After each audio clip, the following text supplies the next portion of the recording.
शिवनमानसहंस चराचर जनन स्थितिलय कारणभो साम्ब सदा शिव शम्भो शङ्कर शरणं मे तव चरणयुगम्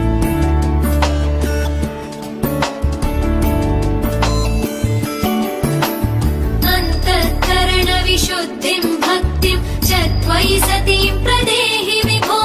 साम्ब सदा शिव शम्भो शङ्कर शरणं मे तव चरणयुगम्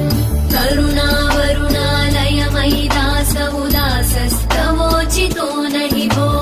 साम्ब सदा शिव शम्भो शङ्कर शरणं मे तव चरणयुगम् शिवाय नमः शिवाय नमः शिवाय नमः नमः शिवाय शिवाय नमः शिवाय नमः शिवाय नमः नमः